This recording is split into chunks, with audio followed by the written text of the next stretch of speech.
Bonjour, cette semaine nous sommes toujours au centre La Molière de Berck-sur-Mer. La semaine dernière nous vous avons présenté le centre et la préorientation.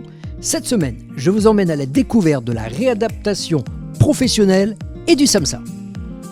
Bien alors, après la préorientation, on a ce qu'on appelle la réadaptation professionnelle. C'est là où vous allez nous emmener, c'est ça maintenant ? Oui, tout à fait. Alors les bénéficiaires à l'issue de la préorientation peuvent soit trouver un emploi directement en milieu ordinaire ou dans un secteur protégé, ou alors envisager une formation, soit dans un centre de formation de droit commun, soit dans un établissement de réadaptation professionnelle tel que le nôtre, avec tout cet accompagnement médico-psychosocial dont on a parlé tout à l'heure. Eh bien parfait, allez on vous suit. Madame Cavignou, on est ici dans votre service. Quelle est votre fonction alors ici ? Ma fonction est d'organiser donc les formations qui sont au service des personnes en situation de handicap pour monter en compétences vers l'emploi. Alors, on a vu que vous avez différents ateliers. Ça les ouvre après sur le milieu ordinaire ? Exactement. On assiste beaucoup en fait sur l'inclusion tout au long du parcours de formation avec un lien très étroit sur l'entreprise. Donc de façon à favoriser l'inclusion et les sorties vers l'emploi dès la sortie de formation. Alors puisque vous parlez d'entreprise, je suppose que vous avez un collègue ou une collègue qui s'occupe justement des relations entreprises ? Oui, on va vous présenter Jérôme Mazy qui est chargé de relations entreprises. Mon rôle dans la structure est en fait de favoriser l'insertion au niveau de l'entreprise, à la fois par des périodes de stage dans le cadre des cursus de formation, mais également pour la recherche d'emploi durable à la sortie de nos formations. C'est mes deux grandes missions. Je vous laisse nous expliquer un petit peu, vous êtes un petit peu la porte-parole des autres formateurs. Tout à fait, donc je parle au nom de mes collègues formateurs. Donc on accompagne un public en situation de handicap par le biais en fait de formations qualifiantes et aussi pour leur permettre un retour en entreprise en fait. Vous avez combien de personnes qui passent ici dans vos locaux ? Et puis, est-ce qu'on sait un petit peu combien de ces personnes, justement, trouvent derrière à se réinsérer ? Oui, alors nous avons 60 personnes environ en permanence et le taux d'insertion est à peu près de 80%.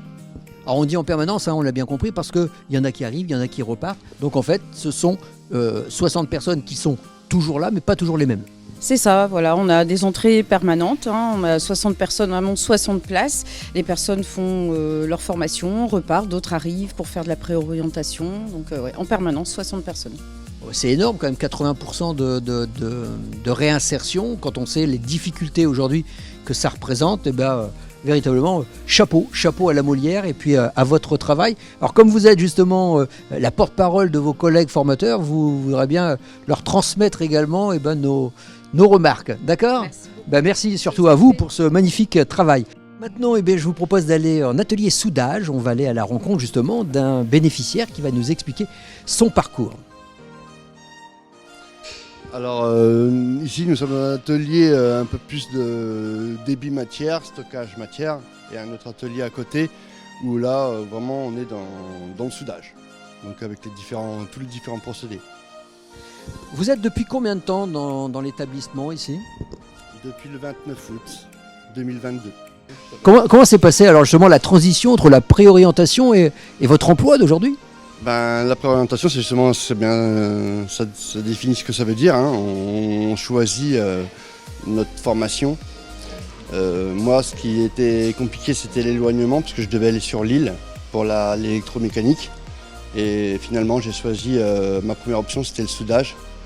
Donc, comme c'était pas loin de chez moi, j'en ai profité. Et dans ma formation de mécanique générale, c'était un petit plus pour moi donc d'apprendre tous les différents procédés de soudage.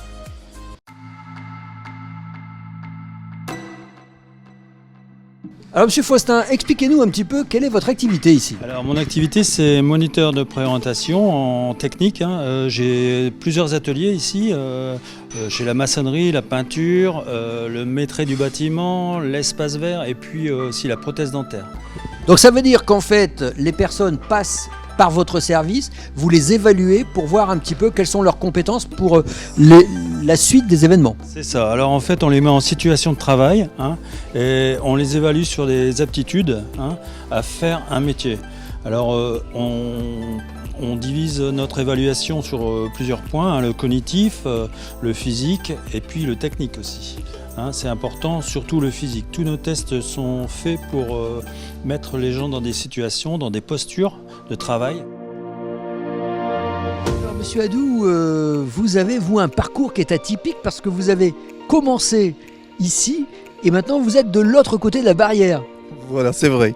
Alors, pour commencer, j'ai commencé à travailler, j'étais dans le technicien en froid et conditionnement d'air. Et après avoir eu un accident de travail, automatiquement j'étais reconnu travailleur handicapé. Et à partir de là, j'ai intégré le centre de la Molière pour une reconversion professionnelle. Alors expliquez-nous justement votre regard, est-ce que votre regard a changé maintenant que vous êtes passé de l'autre côté de la barrière ?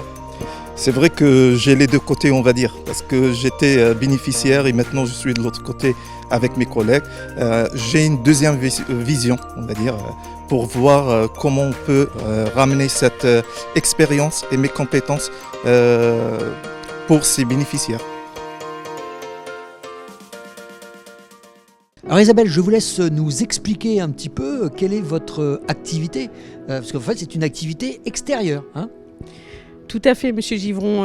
En fait, aujourd'hui, on a développé notre service et aujourd'hui, on travaille avec on a développé un pôle bilan, bilan de compétences, bilan de repositionnement, bilan d'aptitude.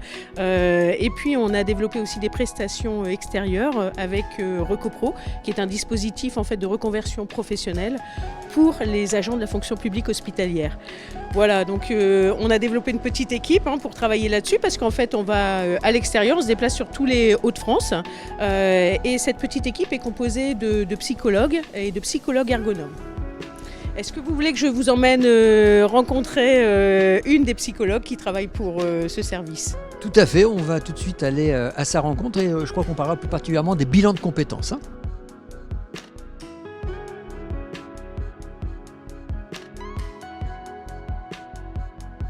Alors la personne peut rencontrer donc le psychologue dans le cadre de différentes prestations qui peuvent être le bilan de compétences, bilan de repositionnement professionnel ou d'évaluation des aptitudes.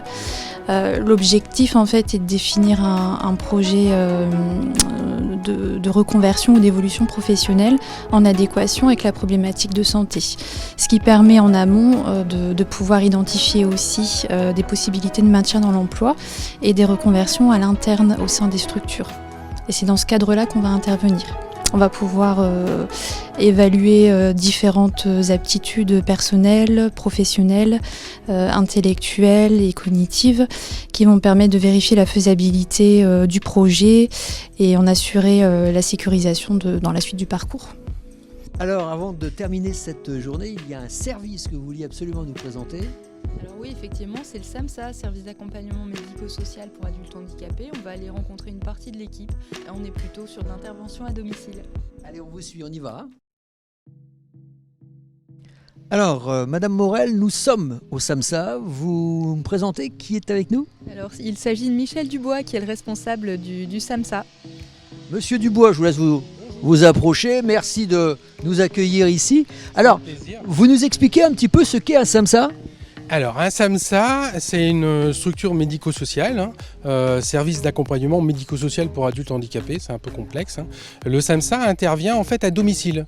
Toute l'action du SAMSA se déroule autour du domicile.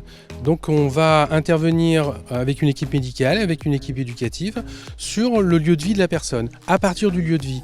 Et toutes les actions vont se déterminer autour du lieu de vie. Le but de l'action du SAMSA, c'est de permettre aux personnes de vivre au domicile le mieux possible, en ayant leur handicap sans nuire à l'environnement. Le SAMSA, c'est très bien pour se construire. C'est comme un arbre avec plusieurs branches et qui vous font grimper jusqu'en haut. Et aujourd'hui, je suis arrivée sur une préau, donc je pense que j'ai fait la moitié du parcours, mais je reste encore. Au début, je me cachais même quand il y avait des visites, je me cachais, j'hésitais à venir, j'annulais mes rendez-vous. Puis aujourd'hui, dès qu'il y a un rendez-vous, je suis derrière le portail. Avant l'heure. Voilà. Mais sinon, c'est très bon, c'est très bien. Voilà, eh bien, Madame Morel, je crois que maintenant on va terminer cette émission avec un pôle extérieur, parce que vous avez également un rayonnement hors les murs. Oui, tout à fait. Ce sont des activités qu'on a développées il y a quelques années, qui sont complémentaires à l'activité médico-sociale de l'établissement. On a un agrément de formation de droit commun et donc grâce à cet agrément, on a développé des prestations auprès des partenaires, des employeurs, des entreprises pour les personnes en situation de handicap. Je vous emmène rencontrer l'équipe. Alors vous, Narette, vous occupez plus particulièrement de ce qu'on appelle du DEA, c'est bien ça? Tout à fait, donc c'est le dispositif d'emploi accompagné qui est constitué d'un consortium de 5 organismes gestionnaires dont l'UGCAM. Et donc c'est un dispositif qui s'adresse aux personnes en situation de handicap qui souhaitent accéder ou se maintenir en emploi ordinaire, dans le milieu ordinaire.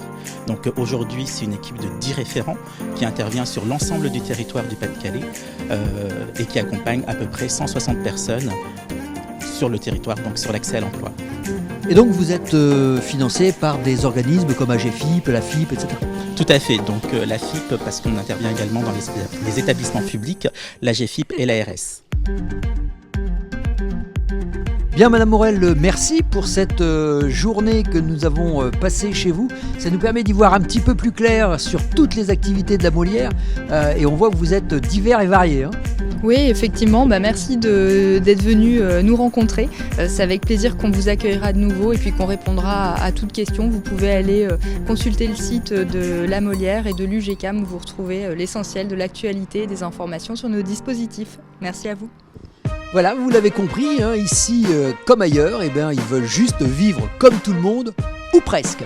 Cette émission est à présent terminée, on se donne rendez-vous la semaine prochaine sur WEO.